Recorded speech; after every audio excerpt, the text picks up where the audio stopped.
Tenemos una buena noticia, se va a estrenar un documental en Netflix, se va a llamar El fotógrafo y el cartero. Esto va a ser ahora, la semana que viene, el 19 de mayo.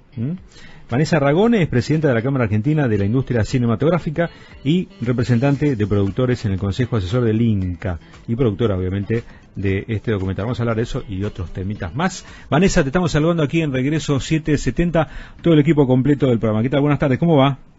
¿Qué tal? ¿Cómo les va a todos? Bueno, gracias por atendernos, Vanessa. Por favor. Bueno, contanos un poquito acerca de este documental, El fotógrafo y el cartero. Es una película documental, un largometraje documental que revisa y trata la historia del asesinato de José Luis Cabezas en 1997, el proceso judicial, ¿no? que vino después y bueno, y los efectos que nosotros consideramos que suprimen y toda la movilización social que el crimen produjo, los efectos que tuvo en nuestra sociedad y en la política argentina. Se va a estrenar el 19. El 19 se estrena en Netflix, ya se vio en el Bafisi en 3 funciones que fueron muy gratas y muy emocionantes.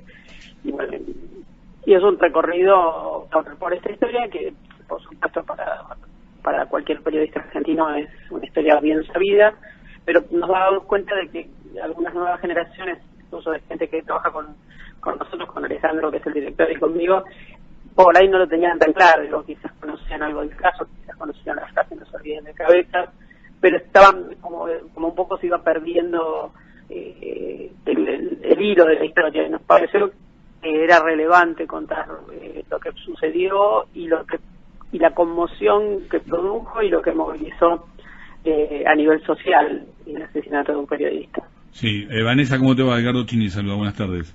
¿Qué tal? Buenas tardes.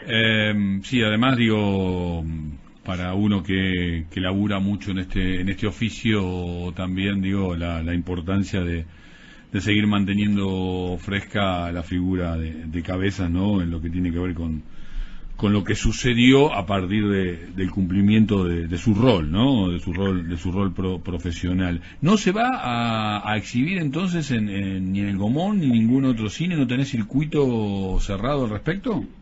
No, es una película que se hizo con colaboración de Netflix y va a su pantalla posterior a su exhibición en el Bafisi, que bueno, que sí, fue muy agradable de ver. Estoy viendo el tráiler, ¿aparece Duhalde entrevistado?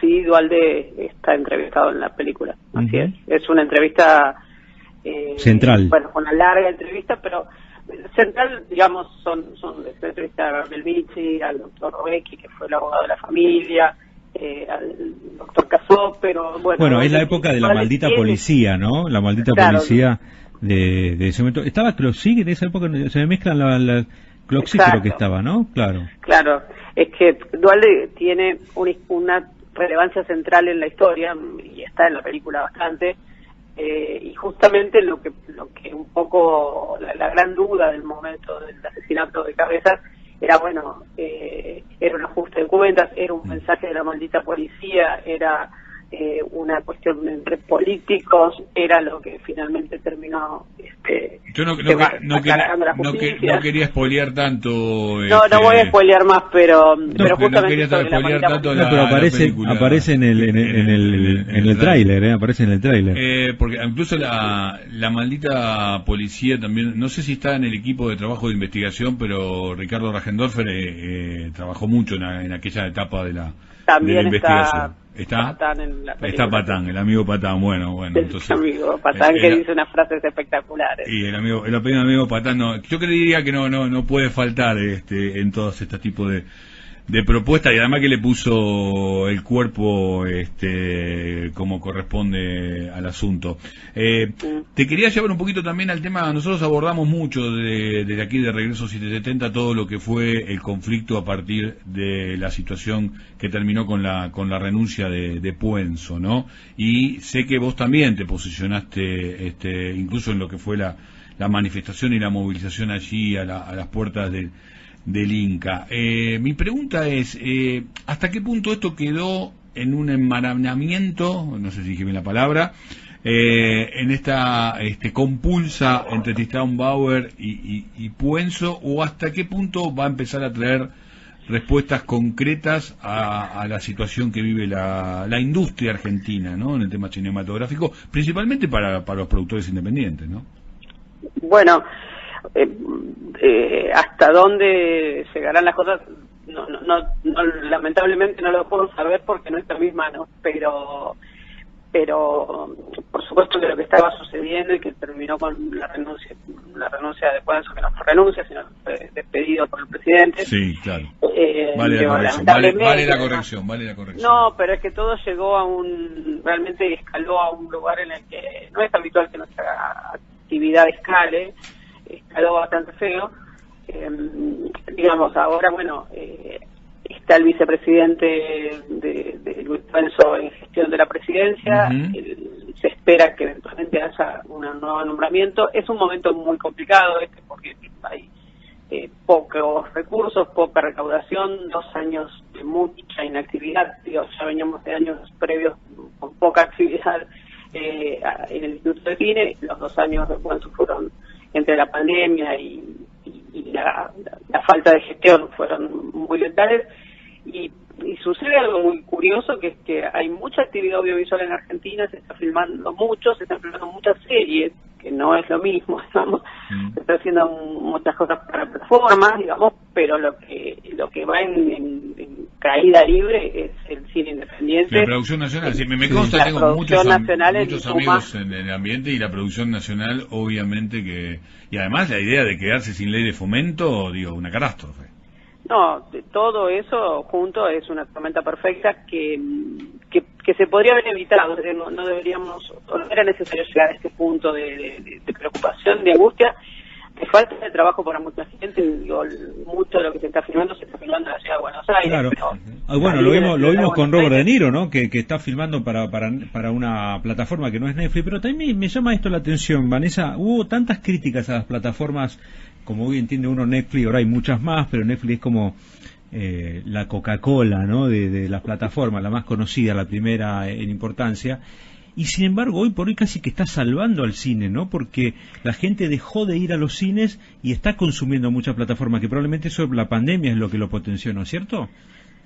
Sí, con la pandemia, claro, modificó fuerte al usuario o al consumidor de películas. Y lo acostumbró. Ver una película, pero son 2 cosas diferentes. Mira, no es exactamente el ejemplo perfecto, pero se acaba de estrenar una película de Marvel, de superhéroes, importantísima, y hizo la mejor recaudación, creo que la segunda recaudación histórica en el mundo, digo, post pandemia, pero mejor que antes de la pandemia. Es decir, hay un tipo de cine para que todavía se consume.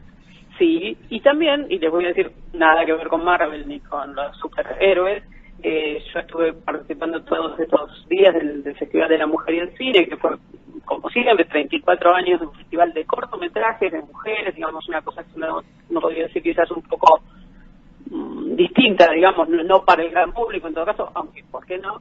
Y en otras salas, porque estuvo en muchas salas de la ciudad, y ahora va a hacer un recorrido por varias provincias, las salas estaban llenas, es decir, las ganas de volver a encontrarse, las ganas de ver películas, las ganas de tener la experiencia del cine, que no es la misma de la experiencia del televisor o de la computadora, porque son experiencias emocionales, sociales, grupales, completamente diferentes, está volviendo. Es decir, lo que pasa es que creo para nada que el cine esté muerto. Ahora, no, claro, lo que pasa es que justamente hay que regular muchas cosas que no están siendo Lo que pasa es que la pandemia le pegó, justo con el teatro y los recitales, le pegó al eje del cine. El eje es una experiencia colectiva, digo, el consumo del cine, ¿no? Es bueno, hacer cine también, ¿no?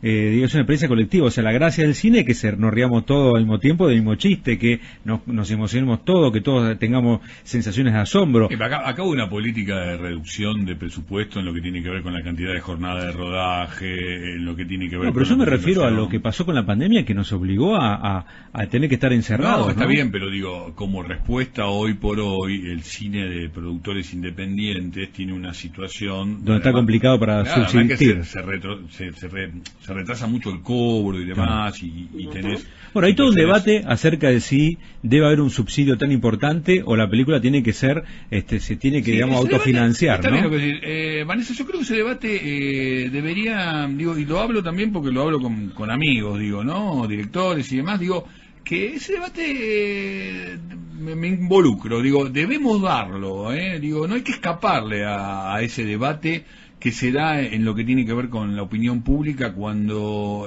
fácilmente, ¿no? Un poco creo que Federico iba por ahí, ¿no? Fácilmente dice, no, ¿para qué vamos al cine? Digo, y tal, porque en realidad es para alimentar a tales artistas y nada más, después no pasa nada, digo, ¿no? Hay que darlo, hay que animarse a darle ese debate, ¿no? Miren, no, es que es un debate un poco complejo.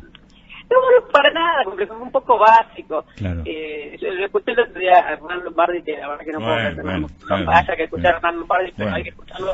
Pero él dijo pero ahí no hay debate, ahí se dificulta la posibilidad de un debate serio. Cosas de este nivel, yo soy diputado y entonces a mí me pagan el sueldo por 4 años y después me tienen que reelegir, y a Pablo Echarri se lo pagan por siempre. Son ridiculeces. No tienen que ver por eso digo, por eso decía de ir al debate serio, vale ¿no? Mucho. El debate en serio, realmente sí, me parece que hay que darlo. La idea del cine que no ve nadie es una mentira, es una fantasía. El cine es primero una expresión cultural y artística e industrial. Entonces, el cine primero da trabajo a todo el mundo, trabajo registrado, trabajo en blanco, valor agregado. El cine tiene como en su aspecto industrial a una película más chiquita e independiente. Bueno, pero algo parecido sucedió con el fútbol, ¿no? El fútbol para todos, si el Estado debería subvencionar o subsidiar al fútbol en un momento o no. Yo creo que ese debate acerca de las mayorías, las minorías, dónde va el dinero, yo creo que ese debate cuando la cosa está mal también aparece mucho más fuerte, cuando hay gente que no tiene para comer y ven, che, ahí se da plata para el subsidio para el cine, está el que dice, ¿por qué no mandamos para los comedores?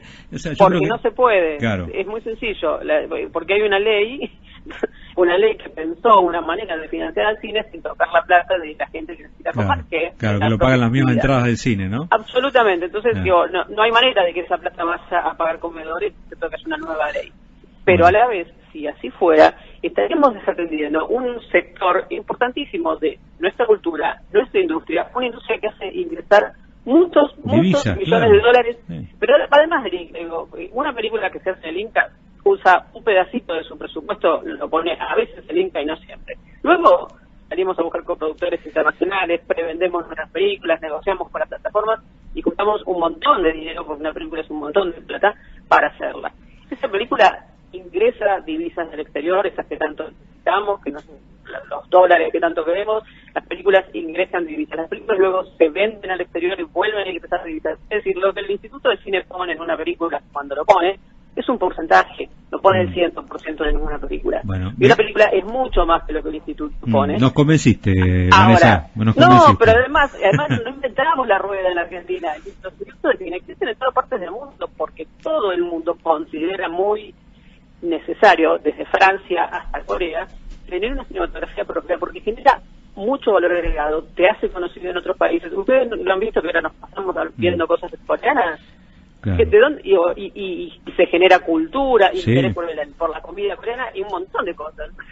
No, y al revés también, claro. Bueno, ahora ahí se vino Robert De Niro a filmar en Buenos Aires, seguramente va a generar interés para promocionar también a Buenos Aires, una mezcla de todo, ¿no? Todo por supuesto. Entonces, cuando decimos eso, cuando vamos a esa discusión tan básica, si las películas son vistas o no vistas, digo, a veces son muy vistas en Argentina, a veces es más, yo creo que la gente va a Nueva York por las películas. Si no hubiera películas no hubiera ido a Nueva York nunca, porque es una ciudad ¿o no? Los norteamericanos lo saben desde el día uno, digamos, claro. nos han educado en su cultura. Claro. Sabemos más de los Estados Unidos que de Tucumán. No hay ninguna duda. Nos suena más Arkansas que Amaillá. Es cierto. Vanessa, clarísimo, la verdad te agradecemos mucho. Vamos a ver el documental en Netflix, se llama El fotógrafo y el cartero, que ya me lo agendé para que me lo avisen, viste, Netflix. Me lo había mostrado y no sé por qué no lo había puesto en la lista, así que ya me va a avisar cuando se estrene. Gracias por esta comunicación. Un beso grande. Gracias a ustedes por el llamado. Hasta luego. Vanessa Ragone, presidenta de la Cámara Argentina de la Industria Cinematográfica y representante de productores en el Consejo Asesor del INCA.